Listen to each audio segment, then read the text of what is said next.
नमस्कार, मैं डॉक्टर विष्णु शंकर शुक्ला, गुर्दा रोग विशेषज्ञ, Awadh kidney care clinic, Lucknow. आज हम लोग ट्रांसप्लांट के ही डिस्कशन को आगे बढ़ाएँगे। जैसा कि हमने पहले अपने डिस्कशन में बात किया था कि ट्रांसप्लांट होता क्या है, उससे संबंधित कुछ हमने जानकारी साझा करी थी। आज हम लोग बात करेंगे डोनर के बारे में। जो हमारे ट्रांसप्लांट में डोनर हैं, उनके बारे में बात करेंगे। सबसे पहली चीज़ तो ये है कि ट्रांसप्लांट में डोनर हमारे 2 तरह के होते हैं। एक होता है डिसीज़ डोनर, जिसको हम बोलते हैं कैडेवरिक डोनर, मतलब मृत आदमी से जो किडनी होती है वो हमारे किसी पेशेंट को लगाई जाती है, इसे हम डिसीज डोनर या कैडेवर डोनर बोलते हैं। और दूसरा होता है लिविंग डोनर, मतलब जो हमारे परिवार के लोग होते हैं वो पेशेंट को किडनी अपने परिवार के लोग देते हैं, मतलब उसके जो रिलेटेड लोग होते हैं, उसमें माता पिता, भाई बहन, पति पत्नी या फिर बेटे बेटी ये किडनी देते हैं कभी कभी।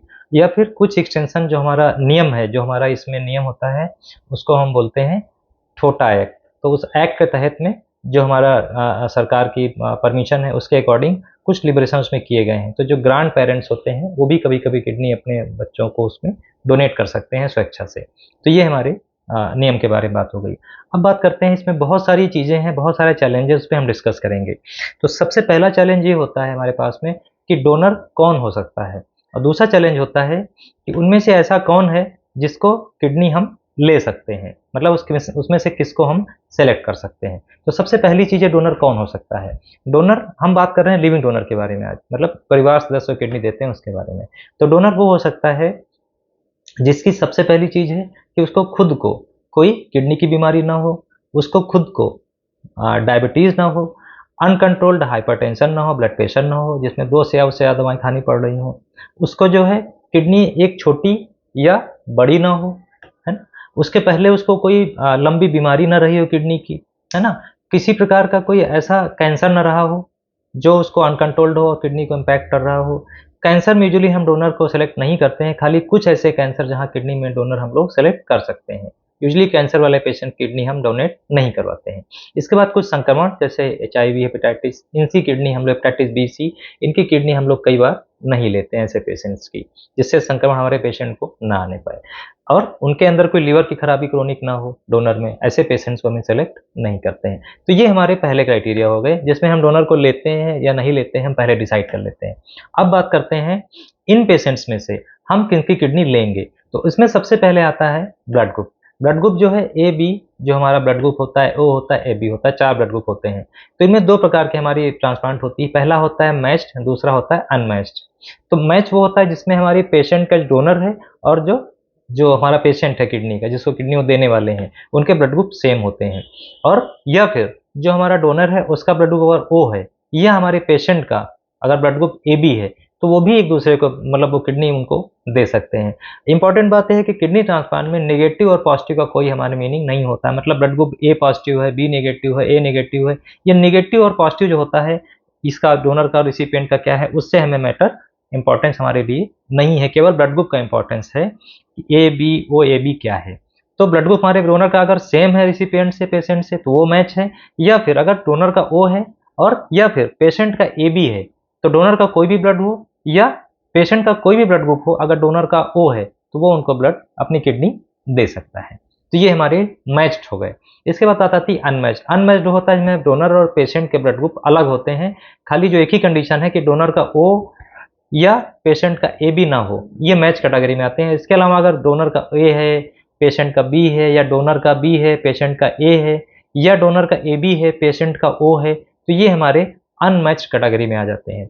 तो इनमें क्या होता है, इनमें हम देखते हैं कि हमारा जो पेशेंट है उसमें उस डोनर के अगेंस्ट, ब्लड ग्रुप के अगेंस्ट कितनी एंटीबॉडी का टाइटर है, उससे हम उस ब्लड ग्रुप के अगेंस्ट टाइटर बोलते हैं। और ये बहुत इंपॉर्टेंट बात होती है, हम ट्रांसप्लांट करेंगे या नहीं करेंगे, या करेंगे तो उसमें रिस्क कितना होगा, ये सारी बातें हम उससे डिसाइड करते हैं। दूसरी चीज़ आती है कि डोनर हमारा जो है वो पेशेंट्स, उन दोनों के बीच में सेंसिटिविटी कैसी है, मतलब हमारा पेशेंट जो है डोनर के पर्टिकुलर हमारे एंटीजन के लिए कितना सेंसिटिव है, उसे हम क्रॉस मैच बोलते हैं। ये 2 तरह का होता है, सीडीसी, और दूसरा हमारा होता है फ्लो साइटोमेट्री क्रॉस मैच। तो ये हम क्रॉस मैच करके जांच होती है। इसके बाद डिसाइड करते हैं हमारे अंदर डोनर, हमारा पेशेंट जो है कहीं डोनर की पर्टिकुलर ऑर्गन के लिए हमारा सेंसिटिव तो नहीं है। अगर सेंसिटिव होता है तो हम कुछ प्रोसेस करते हैं और उसके बाद में हम किडनी ट्रांसप्लांट करवाते हैं, या कभी-कभी हम ट्रांसप्लांट नहीं भी करते हैं, कुछ ऐसा भी कभी कभी होता है। तो ये हमारे दो बातें हो गई कि हमारा डोनर होगा कौन, और उनमें दूसरी बात हम उसमें से किसको हम सेलेक्ट करेंगे। अगर डोनर मैच्ड है, क्रॉस मैच भी मैच्ड है, तो ये हमारे लिए बहुत ही अच्छी बात होती है, जैसा कभी कभी आइडेंटिकल ट्विंस में होता है, या कभी कभी जो हमारे भाई बहन होते हैं उनमें होता है, या माता पिता और बच्चों के बीच में भी कभी कभी मैचिंग बहुत अच्छी होती है और सब कुछ बहुत अच्छा होता है। ये हो गया हमारे पास में मैचिंग की बात हो गई। अब हमारे पास कुछ और चैलेंज आते हैं हमारी इस सब चीज़ों के अलावा। वो होता है हमारा जो डोनर के अंदर बहुत सारा भय होता है और सोशल स्टिग्मा होता है। ये बहुत इंपॉर्टेंट है।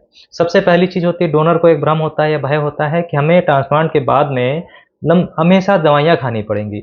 ऐसा नहीं है। अगर ट्रांसप्लांट सफल हो गया और उनकी किडनी उनको लग गई तो पेशेंट भी ठीक हो जाता है। साथ ही साथ डोनर जो एक किडनी होती है, हमने अपने पहले वीडियो में भी बताया है कि वो किडनी अपना साइज बढ़ा लेती है, अपनी कैपेसिटी बढ़ा लेती है, अपना जीएफआर बढ़ा लेती है, और बाद में वो पूरी तरह उसको अडॉप्ट कर लेती है, और एक किडनी से उनका काम यूजुअली आराम से चल जाता है। बस उसमें जो है ऐसा ना होने पाए कि उनको कोई टॉक्सिन मिल जाए किडनी को नुकसान करने का, दवाइयाँ खा लें उल्टी-पुल्टी, जिससे कि किडनी को नुकसान हो जाए, ऐसा ना होने पाए बस। तो एक किडनी से उनका काम यूजुअली चल जाता है। हाँ, और दूसरा भ्रम होता है कि जो मैटरनल मतलब यंग लेडीज़ होती हैं, उनको लगता है कि वो प्रेगनेंसी आगे कर पाएँगे कि नहीं। इसका जवाब भी यस है, वो प्रेगनेंसी भी कर सकती हैं। बस कुछ रिस्क होता है। वो ये है कि प्रेगनेंसी के बाद उनको, अगर ट्रांसप्लांट में किडनी उन्होंने दी है, तो प्रेगनेंसी के बाद में जो या दौरान में जो बीपी बढ़ने की संभावना होती है, थोड़ा-सा उसका रिस्क बढ़ जाता है। दूसरा, जो प्रेगनेंसी के बाद में प्रीएक्लेम्पसिया करके एक होता है, उसका भी रिस्क थोड़ा-सा उन पेशेंट्स में बढ़ जाता है जिन्होंने किडनी डोनेट करी होती है। लेडीज़ों के लिए ये बात इम्पोर्टेंट है। नॉर्मल पॉप जो लोग होते हैं उनमें इम्पोर्टेंट बात होती है कि कभी-कभी थोड़ा-सा बीपी के बढ़ने का रिस्क होता है, हमारे नॉर्मल पर्सनों में जो डोनेट करते हैं किडनी। ये ही 2-3 चीज़ें होती हैं, और थोड़ा-थोड़ा कभी-कभी लोगों को हमारे डोनेट करते किडनी थोड़ा-सा प्रोटीन आने का भी रिस्क होता है। तो ये कुछ चीज़ें हैं जो उनको भविष्य में थोड़ी-सी डिफ़िकल्टी कर सकती हैं। अदरवाइज़ कुछ ख़ास प्रॉब्लम यूजुअली नहीं होती है और लोगों की लाइफ़ बहुत अच्छी चलती है। अब बात आती है, और भय होता है उनको कि ट्रांसप्लांट के बाद में जब किडनी उनकी निकल जाएगी, तो उनको टाँके लगेंगे, वो कोई काम नहीं कर पाएँगे। ऐसा बिल्कुल नहीं है। एक किडनी अडॉप्ट जब कर जाती है तो आराम से अपना सारा काम कर सकते हैं, खेलना-कूदना भी कर सकते हैं और सब कुछ कर सकते हैं। तो ये हमारे चैलेंजेस होते हैं, वो बिना बात के लोगों को बहुत परेशान करते हैं, और हमारे उन डोनर्स में बहुत भय होता है। तो भय उनको नहीं होना चाहिए, बल्कि वो सोचें कि हमने किसी को किडनी दान करके अपने उनको एक किसी की लाइफ़ बचा ली, उनको जीवन एक दे देते हैं, नया जन्म देते हैं। तो ये उस तरह से बात उनको सोचनी चाहिए। तो इस प्रकार ये हमारी आज जानकारी डोनर के लिए हो गई। आगे हम इस चर्चा को और आगे बढ़ाएँगे अपने दूसरे पार्ट में। तब तक अपनी जानकारी सबको साझा करें, अपना ध्यान रखें। नमस्कार।